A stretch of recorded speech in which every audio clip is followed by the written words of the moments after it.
Atharva bike से long ride करके होशियारपुर से जालंधर और फिर जालंधर से अंबाला पहुंचा था। इतनी टायरिंग जर्नी के बाद भी निशा ने उसको डायरेक्ट गेट से बुलाने की बजाय पोल पकड़कर डांस करते हुए ऊपर आने के लिए कहा था। निशा प्रेग्नेंट होने की वजह से अपने डोमिनेंस का पूरा फायदा उठा रही थी। अथर्व ने उसका मैरिज प्रपोजल एक्सेप्ट कर लिया और बोला, हेलो, कहाँ खो गई? देखो मेरी कुछ कंडीशंस हैं, ठीक है? और उसके बाद ही मैं अपने पेरेंट्स को बुलाकर शादी के लिए तुम्हारे पेरेंट्स से बात करवाऊंगा। निशा के चेहरे पर क्यूरियोसिटी और डिसअपॉइंटमेंट दोनों एक साथ थी। बोल, क्या है तेरी कंडीशंस? अथर्व आराम से बेड पर बैठा। उसने जूते मुंह से खोले और दीवार का सपोर्ट लेकर बैठ गया। फिर पास ही रखी बॉटल उठाई, लेकिन उसी टाइम टेबल पर डार्क चॉकलेट भी दिख गई। अथर्व ने बिना पूछे चॉकलेट से एक बाइट ली। याक, ये कैसी चॉकलेट है यार जिसमें चॉकलेट ही नहीं है? उसमें चॉकलेट एक्स्ट्रा है बेवकूफ, शुगर नहीं है। तू पॉइंट पे आ, कंडीशंस बता। अथर्व कटाकट पानी पी गया और फिर बोला, अब कुछ ताकत आई यार। हाँ, तो मेरी कुछ कंडीशंस हैं, ठीक है? फर्स्ट, शादी अंबाला में ही करेंगे, है ना? ठीक है? दिल्ली से बारात आएगी। ये तो ऑब्वियस है। रुको रुको रुको, जरा सब्र करो। हाँ, तो देखो, मुझे शादी झूठ बोलकर नहीं करनी, ठीक है? तो इसीलिए मैं अपनी सारी पास्ट गर्लफ्रेंड्स के बारे में और अपने हुकअप्स के बारे में तुम्हारे मॉम डैड को बताऊंगा। और ठीक इसी तरह तुम्हें भी मेरे पेरेंट्स को बताना होगा अपने पास्ट रिलेशनशिप के बारे में, ठीक है? और उसके बाद हम दोनों प्रॉमिस करेंगे कि हम दोनों कभी भी किसी और के साथ कोई हुकअप, कोई एक्स्ट्रा मैरिटल अफेयर या फिर कोई डेट शीट नहीं करेंगे, ठीक है? समझ गई? निशा सन रह गई। हेलो, ओके, सुन रही हो ना?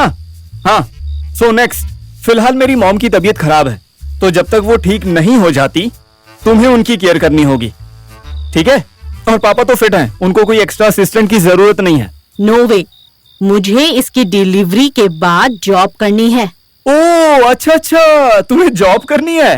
ओह, I am so sorry darling, actually हमारी फैमिली ऑर्थोडॉक्स है।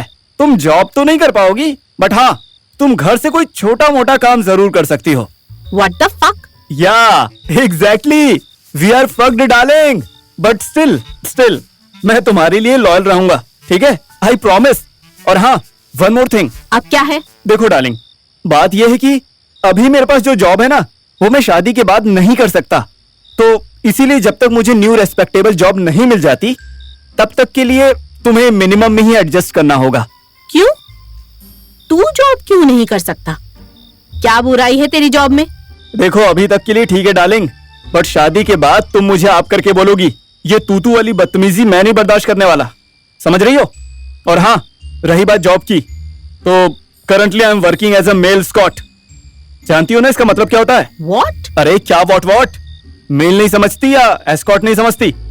मैं जिगलो हूँ फिलहाल, बट डरने की कोई बात नहीं है, क्योंकि मैं पूरे प्रोटेक्शन के साथ ही सर्विस देता हूँ। पर शादी के बाद मैं ये सब नहीं करूंगा, आई प्रॉमिस।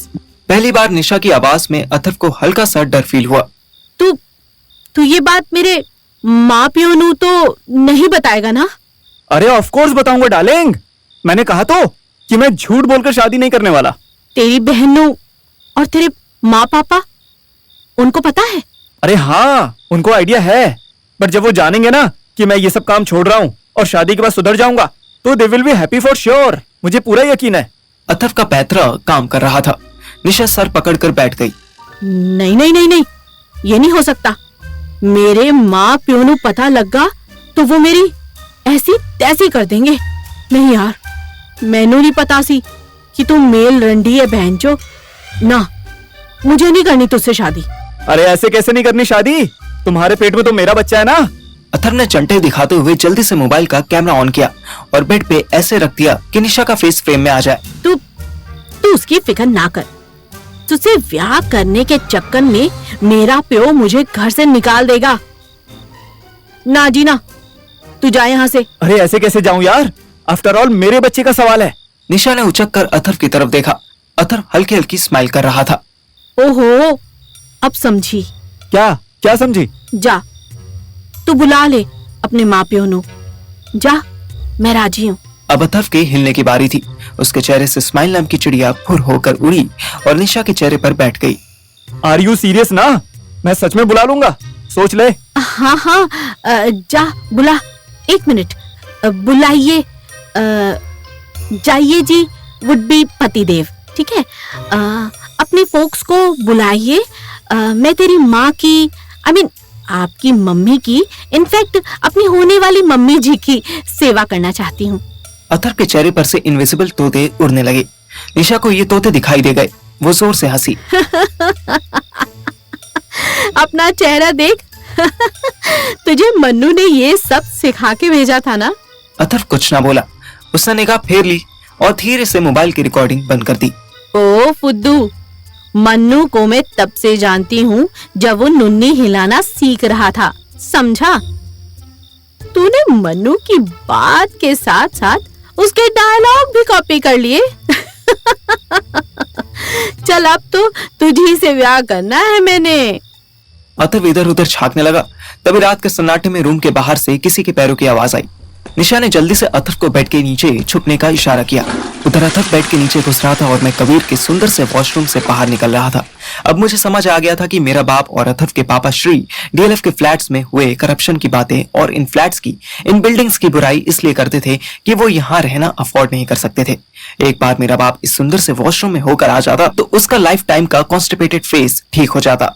एनीवेज, बाप के लाइफ टाइम पर इस टाइम कमेंट करना क्रूअल जोक हो सकता था। इसलिए मैं श्रेया के पास वापस आया। बेचारी थप्पड़ खाने के बाद इतनी मासूमियत से सो गई थी कि मुझे उसकी ड्रेस पर लगी उल्टी के दाग भी डिजाइन लगने लगे। पर ऑन प्रैक्टिकल साइड मैं श्रेया को ऐसे आधे गीले कपड़ों में सोने नहीं दे सकता था। मैं पूरे हॉल में रखी कोई टी शर्ट वगैरह ढूंढने लगा। मुझे कद्दू कुछ नहीं मिला। फिर मैंने कबीर को वॉइस मैसेज भेजा।